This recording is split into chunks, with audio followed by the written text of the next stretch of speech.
छत्रपती शिवाजी महाराज की, धर्मवीर छत्रपती संभाजी महाराज की जय भवानी, जय भवानी। हिंदवी स्वराज्याचे सरसंस्थापक छत्रपती शिवरायांना मानाचा मुजरा करतो। भारतीय राज्यघटनेचे शिल्पकार भारतरत्न डॉक्टर बाबासाहेब आंबेडकर यांना मानवंदना अर्पित करतो। आज छत्रपती शिवाजी महाराजांचा जन्मोत्सव साजरा करण्याकरता मंचावर उपस्थित असलेले आमचे सहकारी राज्याचे उपमुख्यमंत्री माननीय एकनाथराव शिंदेजी, माननीय अजितदादा पवारजी, सांस्कृतिक कार्य मंत्री आशिष शेलारजी, शरददादा सोनवणे, बापूसाहेब पठारे, अतुलदादा बेनके, आशाताई बुचके, सत्यशीलजी शेरकर, विजयजी घोगरे, नवनाथ घाडगे, बाळासाहेब मुळे, जितेंद्र डुडी, सुनील फुलारी, गजानन पाटील, अतुल चव्हाण, ज्यांना पुरस्कार मिळाला ते बाळासाहेब दांगट, डॉक्टर अमोल डुमरे, जालिंदर कोरडे, रामभाऊ पाडमोडे, राजाभाऊ पाडमोडे, या ठिकाणी उपस्थित तमाम शिवप्रेमी भगिनी आणि बंधूंनो, आज सर्वप्रथम जगभरातील शिवप्रेमींना छत्रपती शिवरायांच्या जन्मोत्सवाच्या मी मनापासून शुभेच्छा देतो। खरं म्हणजे आजपासून 5 वर्षांनी छत्रपती शिवरायांचा 400वा जन्मोत्सव आपण साजरा करणार आहोत आणि त्या निमित्ताने आपण या शिवनेरीवर आल्यानंतर इथल्या मातीमध्ये आपल्याला स्वराज्याची जी स्फूर्ती मिळते, स्वराज्याचं जे तेज मिळतं, ते तेज घेऊन महाराष्ट्राची सेवा करण्याकरता आम्ही सर्व लोक या ठिकाणी येत असतो।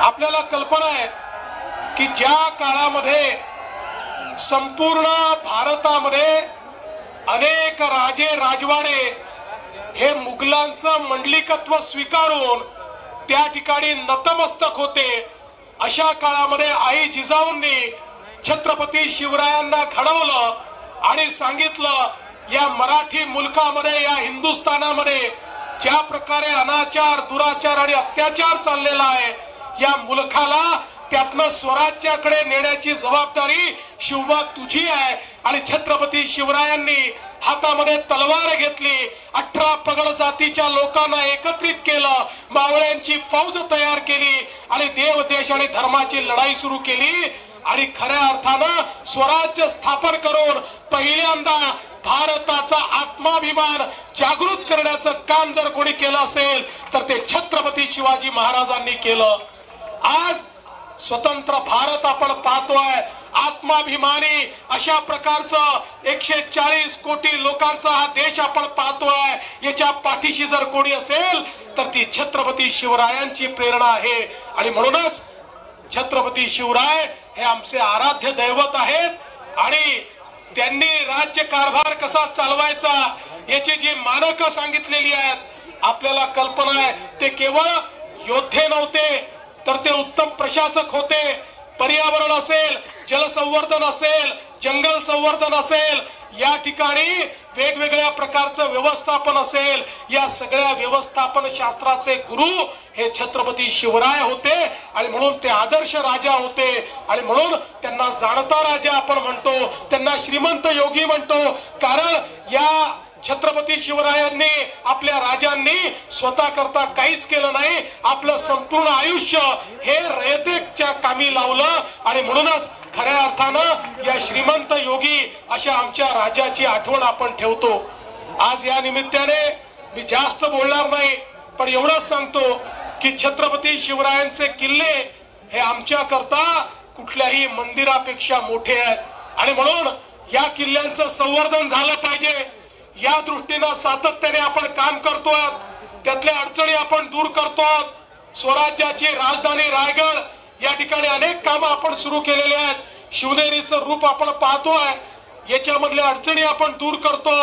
मला सांगताना आनंद वाटतो, आता आपण एक टास्क फोर्स तयार केलाय आणि शिवाजी महाराजांच्या किल्ल्यावरची सगळी अतिक्रमण काढून टाकण्याचा निर्णय आपण घेतलेला आहे. काही झालं तरी अतिक्रमण त्या ठिकाणी राहणार नाही. यासोबत ज्याचा उल्लेख माननीय शिंदे साहेबांनी केला, देशाचे प्रधानमंत्री माननीय नरेंद्र मोदीजी यांनी युनेस्कोची एक कॉम्पिटिशन होते, त्या कॉम्पिटिशनच्या माध्यमातून ते जगातले वारसा स्थळ हे त्या ठिकाणी नेमतात, ज्याला जागतिक वारसा म्हटलं जातं.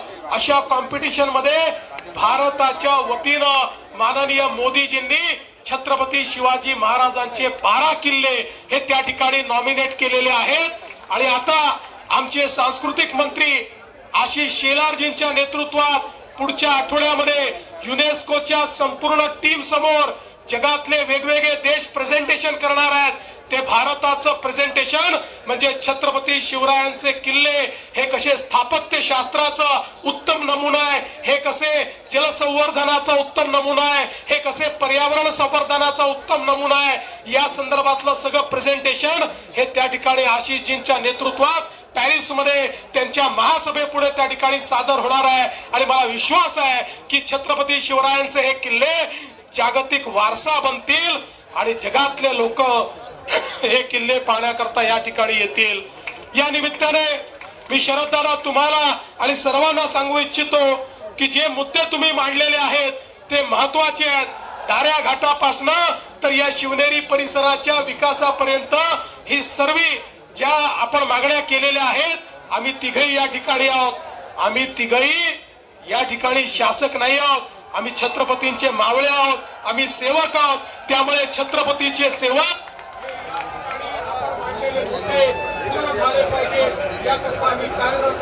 हा विश्वास व्यक्त करतो. पुन्हा एकदा चारही पुरस्कर्त्यांचं मनापासून स्वागत करतो, अभिनंदन करतो आणि संपूर्ण जगातील शिवप्रेमींना छत्रपती शिवरायांच्या जयंतीच्या शुभेच्छा देऊन माझं बोलणं संपवतो. धन्यवाद. जय हिंद, जय महाराष्ट्र, जय शिवराय.